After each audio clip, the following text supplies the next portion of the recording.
इदम श्री सद्गुरुवे नमः। जन्म शताब्दी पुस्तक माला 87 साकार और निराकार ध्यान डे 13। परम पूज्य गुरुदेव वंदे माँ हमारी स्मृति लौटा रहे हैं बहुत ही प्यार से अपनी गोदी में बैठाकर, और उनका हाथ हमारे सिर पर है और वो हमें समझा रहे हैं और कह रहे हैं कि बेटे अब तक जो हुआ सो हुआ, कोई बात नहीं, उसका पश्चाताप मत करो, उसका दुख मत करो, पर अब इस पल जाग जाओ। अगर अब इस पल ये समझ में आ गया और ये सब सुन लिया और ये सब पढ़ लिया, तो अब समझ लो कि आत्म जागृति की ओर अगला कदम उठाना ही होगा। और अल्टीमेटली जो पूर्णता है वो पूर्णता केवल ईश्वरीय सत्ता से जुड़कर मिल सकती है, क्योंकि आत्मा को परमात्मा के अलावा कहीं चैन नहीं आएगा। और इसी क्रम में गुरुदेव हमें बारीक बारीक स्तर पर बारीक बारीक चीजें समझा रहे थे, टूल्स एंड टिप्स दे रहे थे। आगे गुरुदेव ये कह रहे हैं कि ध्यान का सही स्वरूप क्या है, उसकी सही प्रक्रिया क्या है। उसकी सही प्रक्रिया है एकाग्रता, समीपता, एकता, तादात्म्यता। किसके साथ? उस दैवीय ईश्वर के साथ, जिसको भी हमने साकार रूप में एक मूर्ति में इमेजिन कर लिया या कर लिया। और उसमें भी गुरु का ध्यान फिर सर्वश्रेष्ठ ध्यान हो जाता है।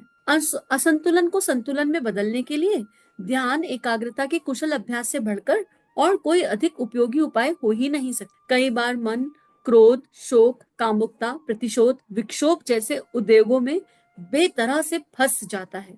कौन कौन से विकारों में? क्रोध, शोक, कामुकता, प्रतिशोध, विक्षोभ जैसे उद्योगों में बेतरह फंस जाता है।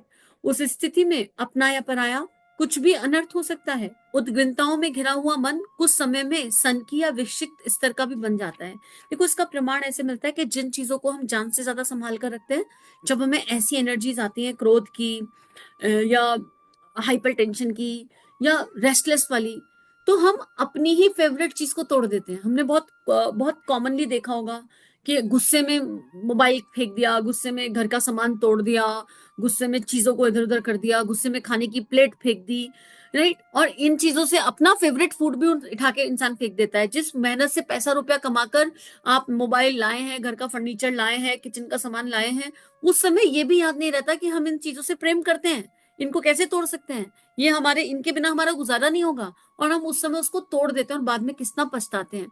जो ये करते हैं वो कोई बहुत सुखी थोड़ा रहते हैं, राइट। और उन्हें सबकी उलाहना का शिकार भी बनना पड़ता है कि बाद में सब लोग सुनाते भी हैं, ऐसा कैसे गुस्सा हो गया, चीजें तोड़ दी। तो हम, और वहां कितनी पीड़ा होती होगी। जो व्यक्ति इस तरह की एनर्जी का शिकार है, उसके अंदर कितनी पीड़ा है, इसका अंदाजा भी लगाया नहीं जा सकता, हम सोच भी नहीं सकते। तो अगर हमारे आमने सामने, हमारे आसपास, या हम स्वयं इस तरह की किसी वृत्ति का शिकार हैं, तो हमें बहुत ठंडे दिमाग से, शांत दिमाग से बैठना पड़ेगा अपने साथ, और देखना पड़ेगा कि हमारे अंदर, हमारे घट में क्या घटित हो रहा है कि ये एनर्जीज आती हैं और हमें ओवरटेक कर कर ले जाती हैं। इसी को तो कहते हैं भूत पिशाच बाधा आना। और क्या होती है भूत पिशाच की बाधा? कि आए और अपना ही नुकसान कर दिया। और जो लोग ऐसे लोगों को डील कर रहे हैं, उनको बहुत मेच्योर, बहुत समझदार होने की आवश्यकता है। किसी इस तरह के लोगों पर गुस्सा मत कीजिए, उनको डांटिए मत, उनको उलाहना मत दीजिए, उनके बारे में गलत मत सोचिए। उनके दर्द को रिलेट करके देखिए कि उनके अंदर घटित क्या हो रहा है, उनके अंदर ऐसा क्या हो जा रहा है, उनके मन के विपरीत ऐसी कौन सी बात हो रही है कि उनका एक्शन ऐसा हो गया और ये रिएक्शंस आने लगे। कहीं इसमें हमने कोई इनडायरेक्टली सहभागिता तो नहीं करी? कहीं हमने, कुछ लोग ऐसे होते हैं कि उन्हें पता है कि सामने वाले का संस्कार कैसा है, जबरदस्ती पिन घुसाते हैं, जबरदस्ती सुई चुभाते हैं। हमें ऐसा कोई काम नहीं करना चाहिए कि सामने वाले को गुस्सा आए। अगर हम किसी को गुस्सा दिलाने का कारण बन रहे हैं, और अगर इंटेंशनली बन रहे हैं, तो फिर तो पता नहीं क्या ही कर्म क्रिएट कर रहे हैं। देखो, अनजाने तो हो जाता है, पर जानबूझ के तो कभी ऐसा मत करना, क्योंकि उसमें बहुत पीड़ा से एक व्यक्ति होकर गुजरता है। गुरुदेव ये कह रहे हैं कि ये विक्षिप्त स्तर ही तो है, इसमें इससे ज्यादा विक्षिप्त स्तर और क्या होगा कि हम सही निर्णय नहीं कर पाते, वस्तु स्थिति को समझ सकना और उसके बाहर नहीं आ पाते, उससे बाहर आना हमारे वश से बाहर हो जाता है। इन विक्षोभों से मस्तिष्क को कैसे उबारें और कैसे उसे संतुलन की स्थिति में रहने का अभ्यस्त कराया जाए, इसका समाधान ध्यान साधना में जुड़ा हुआ है। देखो, ध्यान शब्द कितना महत्वपूर्ण है। कल इसी बारे में बात हो रही थी, जब कहा सबको सी ऑफ करते हुए सभी अपना ध्यान रखना, तो इस शब्द ने पकड़ लिया। कभी किसी को कोई गलत काम करते हुए कहते हैं तो कहते हैं ध्यान से करना, नहीं। कोई गुस्सा कर रहा हो तो कहते हैं ध्यान से गुस्सा करना, ध्यान से ईर्ष्या करना ना। जब कोई इंसान कोई ढंग का काम, कोई अच्छा काम करने जा रहा हो, तो कहते हैं एग्जाम देने जा रहा है बच्चा, तो उसको शुभकामना, जहां हम शुभकामनाएं लगाते हैं, जहां हमें केयरिंग फीलिंग होती है, जहां हमें प्रेम की फीलिंग होती है, वहां हम इस ध्यान का शब्द का इस्तेमाल करते हैं। उन व्यक्तियों के लिए हम इस शब्द का इस्तेमाल करते हैं। अच्छा, एग्जाम देने, बेटा ध्यान से एग्जाम लिखना, अच्छा ऐसा करो ध्यान से करना, वहां हम इस शब्द का ध्यान रखते हैं, इस शब्द का इस्तेमाल करते हैं। तो इस शब्द की फ्रिक्वेंसी और एनर्जी कितनी ज्यादा हाई है, कितनी ज्यादा डिवाइन एनर्जी है। लेकिन कोई भी उल्टा काम कर रहे हो तो उसमें नहीं कहा जाता, उसमें तो ये कहते हैं ध्यान कर लो, इससे बाहर आ जाओगे, है ना। उसमें ये कहते हैं कि शांत हो जाओ। तो गुरुदेव हमें यही समझा रहे हैं कि जीवन एक ध्यान है, और अगर हम समझ जाएं तो हर पल ध्यान घटित हो सकता है। और इसमें क्या होगा, ध्यान से बेनिफिट क्या होगा, हमारा जो कंट्रोल हमारे हाथ से चला गया है, हमारा सारा कंट्रोल हमारे पास आ जाएगा। अब कोई भी एनर्जी आने से पहले परमिशन लेगी, क्या मैं आ जाऊं, कोई भी इमोशन आने से पहले हमसे पूछेगा, कहना है कम इन, मैं आई कम इन।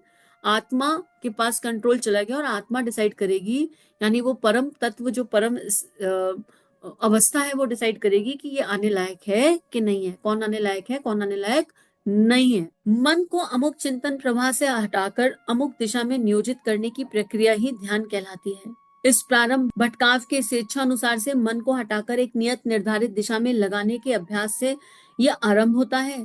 इष्ट देव पर अथवा अमुक स्थिति पर मन को नियोजित कर देने का अभ्यास ही तो ध्यान में करना पड़ता है। मन पर अंकुश लगाने, उसका प्रवाह रोकने में सफलता प्राप्त कर लेना ही ध्यान की सफलता है। यह स्थिति आने पर कामुकता, शोक संतप्तता, क्रोध अंधता, आतुरता, ललक, लिप्सा जैसे आवेशों पर काबू पाया जा सकता है। मस्तिष्क को इन उद्योगों से रोककर किसी उपयोगी चिंतन में मोड़ा मरोड़ा जाया जा सकता है। कहते हैं कि अपने को वश में कर लेने वाला सारे संसार को वश में कर लेता है। आत्म नियंत्रण की यह स्थिति प्राप्त करने में ध्यान साधना से बढ़कर कोई और उपाय नहीं है। देखो बात वही आ गई ना कि अपनी चाबी अपने हाथ में लेना है। और जितने भी इमोशंस हैं, जितने भी विचार हैं, ये एक एनर्जी है, और एनर्जी को ना डिस्ट्रॉय नहीं किया जा सकता। एनर्जी कभी खत्म नहीं हो सकती, हमने पढ़ा होगा ये विज्ञान में थोड़ा बहुत। उसको ट्रांसफॉर्म किया जा सकता है, एनर्जी को चैनलाइज किया जा सकता है।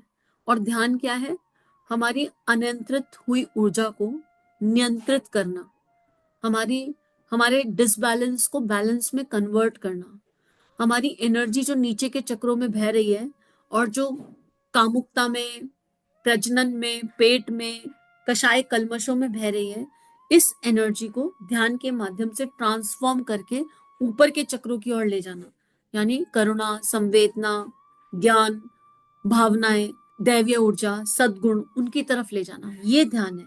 अब इसमें अभ्यास प्रयास लगता है, क्योंकि पुराने जन्म के कई पुराना जन्म सोच लो, छोड़ दो, इसी जन्म का एक लंबा अभ्यास चलता आ रहा है, और उस लंबे अभ्यास से स्वयं को बाहर लाना है।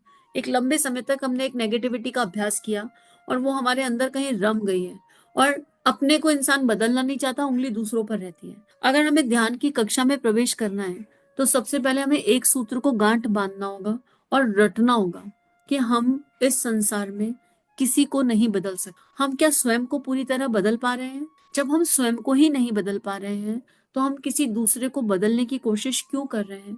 और दूसरों को बदलने की कोशिश में मिथ्या अपने आप को कष्ट दे रहे हैं, और ये कह रहे हैं कि अगर अमुक अमुक व्यक्ति अपना अमुक अमुक बिहेवियर पूरी तरह चेंज कर ले तो मेरे जीवन में शांति आ जाए। तो ये शांति कभी आ ही नहीं पाएगी, क्योंकि आएगी जब अमुक व्यक्ति अपना बिहेवियर बदलेगा, और वो अमुक व्यक्ति अपना बिहेवियर कब बदलेगा इसकी तो डेट मेरे पास नहीं है। कोई क्या कर रहा है इसका प्रभाव मेरे मन पर नहीं होना चाहिए। यहाँ तक कि हमारी देह में से जन्मी संतान भी अगर बहुत ज्यादा मोबाइल टीवी देख रही है तो उसको रोकना तो हमारा कर्तव्य कर्म है, लेकिन वो अपना ये व्यवहार बदल दे और ओवरनाइट बदल दे, ये हमारे हाथ में नहीं है। उसको समझाना हमारा कर्तव्य कर्म है, उसको रोकना भी हमारा कर्तव्य कर्म है, उसको गाइड करना भी हमारा कर्तव्य कर्म है, पर उसका ये संस्कार छूट जाए ये मेरे हाथ में नहीं।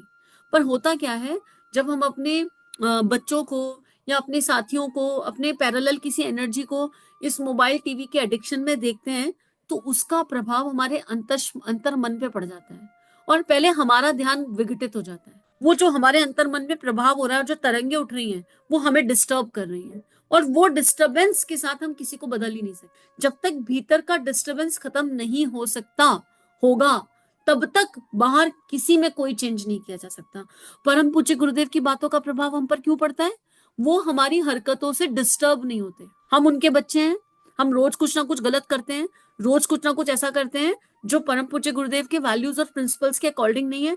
हाँ, हम अभ्यास प्रयास कर रहे हैं, पर हम 100% ठीक तो नहीं हुए। हमारे द्वारा किए गए हरकतों से जो तरंगे उठती हैं, वो तरंगे परम पूज्य गुरुदेव वंदे माँ के अंदर जाकर हलचल पैदा नहीं करती, उनको चिंताग्रस्त नहीं करती। उनके अंदर करुणा, संवेदना, मातृत्व भाव आता है। कोई बात नहीं, बच्चे हैं, ठीक है, हो जाएगा, सुधर जाएंगे, प्रयास तो कर ही रहे हैं। उनके अंदर प्रेम की एनर्जी आती है, और उसी प्रेम से वो प्रेम की तरंगे हमें भेजते हैं। और जब वो प्रेम की तरंगे हमें भेजते हैं, उसमें कंप्लेन नहीं होती, उसमें सही गलत नहीं होता, जज नहीं करते गुरुजी, ये सही कर रहे हो कि ये गलत कर रहे हो, ऐसा क्यों कर रहे हो, वैसा क्यों कर रहे हो। हम लोग जब दैहिक एनर्जी में होते हैं तो जजमेंटल हो जाते हैं, ये गलत कर रहा है, ऐसा नहीं करना चाहिए। अरे सामने वाले की मर्जी है, उसका अपना गुण कर्म स्वभाव है। अब भाई किसी को रात में जगने की आदत है, किसी को दिन में जगने की आदत है। Every soul is individual. हमें नहीं पता ना, अपन मान लो कि पिछले जन्म की कौन सा संस्कार बहुत ज्यादा रहा है। हम सब किसी ना किसी जन्म में कुछ ना कुछ रहे हैं, तो कभी उल्लू भी रहे होंगे। अब उल्लू तो रात को ही जगता है। हो सकता है इस जन्म वो वाला संस्कार हावी हो जाए कि रात को जगना आसान लगता है, सुबह उठना मुश्किल लगता है। इसको ठीक करना है। लेकिन अगर हम किसी को ठीक करना चाहते हैं, तो हम किसी को गलत मानकर उसे ठीक नहीं कर सकते। अगर हम पिन पॉइंट ही करते रहेंगे तुम ये गलत कर रहे हो, तो सामने वाले में सुधार इम्पॉसिबल है। पहले अपने आप को ठीक कर लें। क्या हमारे अंदर तरंगे क्यों उठ रही हैं, हम क्यों डिस्टर्ब हो रहे हैं किसी के व्यवहार से। ये जो हम डिस्टर्ब हो रहे हैं, यही इसी को गलना है। यही हमारा अहम है, यही मैं है, और यही हमें उस आध्यात्मिक, उस आत्म तत्व से दूर ले जा रहा है।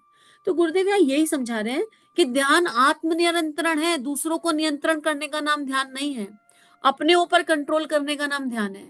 अपनी अवस्था को अपलिफ्ट करने का नाम ध्यान है। अपनी खुशियों की चाबी, अपने आनंद की चाबी अपने हाथ में लेने का नाम ध्यान है। अपने भीतर को के विकारों को जानना, समझना, फिर उनको ट्रांसफॉर्म करने का नाम ध्यान है। अपने भीतर की असीम शांति को जानना, पहचानना, अनुभव करना, जीना, इसका नाम ध्यान है। तो गुरुदेव यही कह रहे हैं कि कोई भी बीमारी हो, मानसिक बीमारी हो, चाहे भावनात्मक बीमारी हो, इनफैक्ट दैहिक बीमारी भी हो, कोई भी बीमारी हो, उस बीमारी को अगर हम चाहें तो ध्यान के माध्यम से कंट्रोल कर सकते हैं। इसका मतलब ये नहीं है कि हड्डी टूट गई तो दवाई नहीं खाएंगे, नहीं खाएंगे, पर हड्डी टूटने में जो दर्द हो रहा है, उस दर्द को सहने की क्षमता हमें ध्यान के माध्यम से सहजता से मिल जाती। हम उस दर्द को बढ़ाते नहीं है, उसकी फ्रीक्वेंसी वही रुक जाती। कितनी भी तकलीफ हो, दैहिक कोई भी प्रॉब्लम हो, किसी को पेट दर्द है, सिर दर्द है, हाथ दर्द है, कहीं पर भी वो दर्द हावी नहीं होता हम पर। उस दर्द को सहने की क्षमता आ जाती है, और फिर वही पावर ऑफ सबकॉन्शियस, उस दर्द के प्रति भी प्रेम भाव आने लगता है। उस दर्द के प्रति भी ऐसा नहीं आता भाग जाओ, तुम चले जाओ। मान लेते हैं कि ये हमारा प्रारब्ध है, इसको जीना है, तो वो दर्द भी बढ़ता नहीं है। इसको बहुत ज्यादा ये जी कर ही समझ में आएगा। तो बस अब यही कहना चाहेंगे कि सभी ध्यान करते रहिए, मन लगे या ना लगे, क्योंकि ध्यान मन लगाने के लिए नहीं है, मन पर लगाम लगाने के लिए है।